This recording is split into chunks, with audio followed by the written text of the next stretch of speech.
സൈഫുന്നീസ അലിയാർ കൂടി ചേരുന്നു. സൈഫുന്നീസ, പഴയ കേസൊക്കെ തന്നെ നമുക്ക് ഓർമ്മയുണ്ട്. അത് ഈ യുവതിയും യുവതിയുടെ കുടുംബവും ശക്തമായി തന്നെ രാഹുലിന് എതിരെ രംഗത്തെത്തിയിരുന്നതാണ്. പിന്നീട് പെട്ടെന്ന് ഈ യുവതിയുടെ മനം മാറുന്നതാണ് കണ്ടത്. അത് രാഹുലിന്റെ സമ്മർദ്ദം മൂലമാണ് എന്നതാണ് ഇപ്പോൾ കുടുംബം ആരോപിക്കുന്നത്.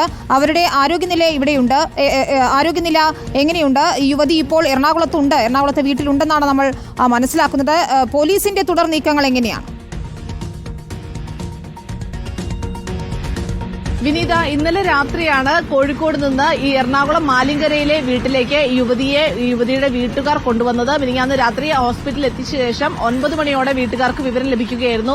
മകളെ ഇങ്ങനെ ഗുരുതരമായി ആക്രമണത്തിനിരയായി ആശുപത്രിയിൽ പ്രവേശിപ്പിച്ചിരിക്കുന്നു എന്ന് പോലീസ് അറിയിക്കുകയും ഇതേ തുടർന്ന് ഇവർ അവിടെ എത്തുകയും പിന്നീട് വേണ്ട വൈദ്യപരിശോധനകളെല്ലാം നടത്തിയ ശേഷം ഇന്നലെ വൈകിട്ടാണ് വീട്ടിലേക്ക് എത്തിച്ചത്. രാത്രിയാണ് എത്തിച്ചത്. ഇപ്പോൾ ഈ പെൺകുട്ടിയുടെ നില എന്ന് പറയുന്നത് തലയ്ക്ക് വേദനയുണ്ട്, ഒപ്പം തന്നെ ചുണ്ടുകളെല്ലാം തന്നെ ഈ മർദ്ദനമേറ്റ് മുറിവേറ്റിട്ടുണ്ട് എന്നാണ് അച്ഛൻ പറയുന്നത്. നിലവിൽ ഈ കേസുമായി മുന്നോട്ട് പോകാൻ തന്നെയാണ് കുടുംബം തീരുമാനിച്ചിരിക്കുന്നത്. അതായത് കഴിഞ്ഞ മെയ്യിലാണ് വിവാഹത്തിന് ഏതാനും ദിവസങ്ങൾക്ക് ശേഷം വിരുന്നിനായി വീട്ടിലെത്തിയ വീട്ടുകാരോട് ഈ പെൺകുട്ടി ഈ രാഹുൽ മർദ്ദിച്ച വിവരം പറയുകയും പിന്നീട് പോലീസിനോട് സമീപിക്കുകയും താലി ഊരി നൽകി അവിടെ നിന്ന് വീട്ടിലേക്ക് വരികയും ചെയ്തത്. പക്ഷേ ഏറെ നാൾ ഒളിവിൽ കഴിഞ്ഞ ശേഷം ഈ പെൺകുട്ടിയുമായി ഫോണിൽ ബന്ധപ്പെട്ട് ഈ പ്രശ്നത്തിന് പരിഹാരമാവുകയും പെൺകുട്ടി രാഹുലിനൊപ്പം പോവുകയുമായിരുന്നു.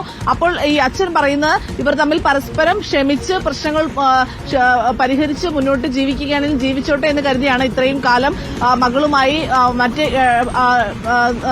ഇടപെടലുകളൊന്നും നടത്താതിരുന്നത്. പക്ഷെ മകൾക്ക് തങ്ങളെ ബന്ധപ്പെടാനും സാധിച്ചിരുന്നില്ല, ഫോൺ ഉപയോഗിക്കാൻ സാധിച്ചിരുന്നില്ല. ഈ രണ്ടാമത് പോയ ശേഷം അതിനുശേഷം പലപ്പോഴും വാക്കുകൾ കൊണ്ട് മോശം രീതിയിൽ രാഹുൽ യുവതിയോട് സംസാരിക്കുന്ന സ്ഥിതി ഉണ്ടായിരുന്നു.